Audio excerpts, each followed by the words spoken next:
ନମସ୍କାର, ଆପଣମାନଙ୍କୁ ସୋନାଲିସ୍ କିଚେନକୁ ବହୁତ ସ୍ୱାଗତ ଜଣାଉଛି। ଆଜି ମୁଁ ଆପଣମାନଙ୍କ ପାଇଁ ଗୋଟେ ବଢ଼ିଆ ସୁଇଟ୍ ରେସିପି ନେଇକି ଆସିଛି। ଆଉ ତାର ନାଁ ହେଲା ଅଙ୍ଗୁରି ରସମଲେଇ। ଯଦି ଆପଣମାନେ ଏ ଚ୍ୟାନେଲକୁ ଆମର ଏଯାଏଁ ସବସ୍କ୍ରାଇବ୍ କରିନାହାନ୍ତି, ତାହେଲେ ଜଲ୍ଦି ସବସ୍କ୍ରାଇବ୍ କରିଦିଅନ୍ତୁ। ତେବେ ଚାଲନ୍ତୁ ଦେଖିବା ଆଜିର ଆମର ଏଇ ରେସିପି। ଏଇ କଢ଼େଇରେ ମୁଁ 1 ଲିଟର କ୍ଷୀର ନେଇଛି। ଏଇ କ୍ଷୀର ଛିଣ୍ଡେଇକି ମୁଁ ରସଗୋଲା ପ୍ରସ୍ତୁତ କରିବି। ଆଉ ଗୋଟେ ଜାଗାରେ ମୁଁ ଆଉ 1 ଲିଟର କ୍ଷୀର ନେଇଛି ମଲେଇ ବନେଇବା ପାଇଁ।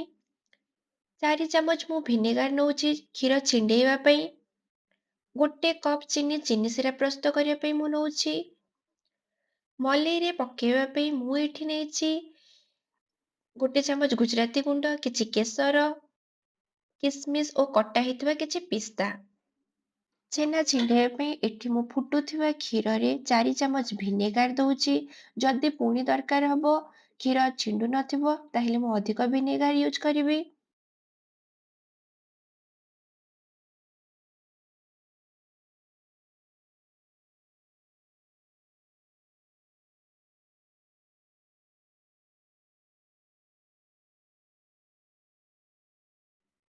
ଆପଣ ଦେଖିପାରୁଥିବେ ଏଠି ଛେନା ମୋର ଛିଣ୍ଡି ଯାଇଛି। ଏବେ ଇମିଡିଏଟଲି ଗ୍ୟାସକୁ ଆମର ବନ୍ଦ କରିଦେବେ। ଗ୍ୟାସକୁ ବନ୍ଦ କରି ସାଙ୍ଗେ ସାଙ୍ଗେ ଗୋଟେ କପଡ଼ାରେ ତାକୁ ଛାଣିଦେବେ।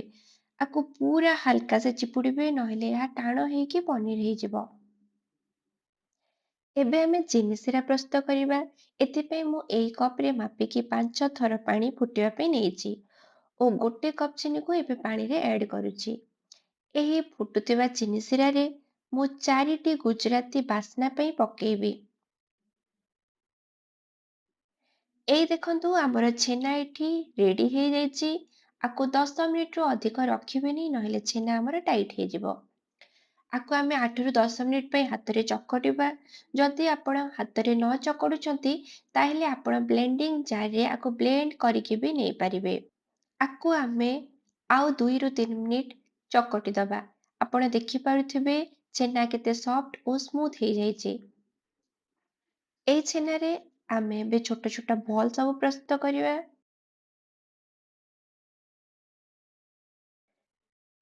ଦେଖନ୍ତୁ ମୁଁ ଏଠି ଗୋଲ ସବୁ କରିସାରିଛି। ତ ଏବେ ଆକୁ ଆମେ ଫୁଟୁଥିବା ଚିନି ସିରାରେ ପକେଇବା। ଏମିତି ଫୁଟୁଥିବା ଟାଇମରେ ଗୋଟେ ଦବା, ଏକାଥରକେ ସବୁ ପକେଇବେନି। ଆଉ ଗ୍ୟାସର ଫ୍ଲେମକୁ ପୁରା ହାଇରେ ରଖିବା। ଆକୁ ସିଝିବା ପାଇଁ ଆଉ ଭଲ ଭାବରେ ଫୁଟିବା ପାଇଁ ଏମିତି ହାଇ ଫ୍ଲେମରେ 15ରୁ 20 ମିନିଟ୍ ପାଇଁ ଛାଡ଼ିଦବା। ଦେଖନ୍ତୁ ଏଠି ଆର ସାଇଜ ଏକଦମ ଡବଲ ହେଇଯାଇଛି।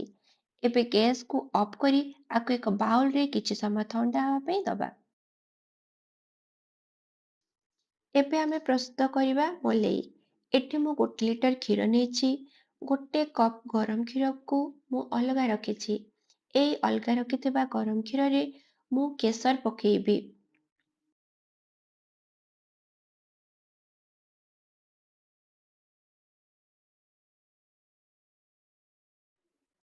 ଏବେ ଏହି ଫୁଟୁଥିବା ଗରମ କ୍ଷୀରରେ ଅଲଗା ରଖିଥିବା କେଶର ମିଶ୍ରିତ କ୍ଷୀରକୁ ଆମେ ଏଥିରେ ପକେଇବା। କଟା ହେଇଥିବା ପିସ୍ତା ଆଡ୍ କରିବା ଏଥିରେ। ତାପରେ ଗୁଜୁରାତି ଗୁଣ୍ଡ 1 ଚାମଚ ଆଡ୍ କରିବା।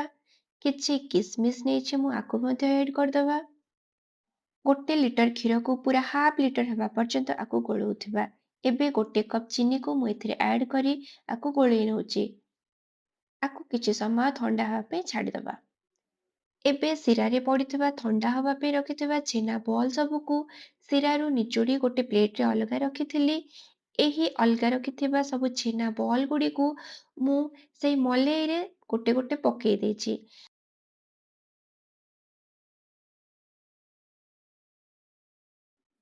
4ରୁ 5 ଘଣ୍ଟା ଆକୁ ଆପଣ ଫ୍ରିଜରେ ମଧ୍ୟ ରେଷ୍ଟ କରିବା ପାଇଁ ରଖିଦେଇ ପାରିବେ। ଏବେ ଆମେ ବାଉଲରେ ସର୍ଭ କରିବା। ଦେଖନ୍ତୁ ଆମର ସୁପର ସଫ୍ଟ ଅଙ୍ଗୁରି ରସମଲେଇ ପ୍ରସ୍ତୁତ ହେଇଯାଇଛି।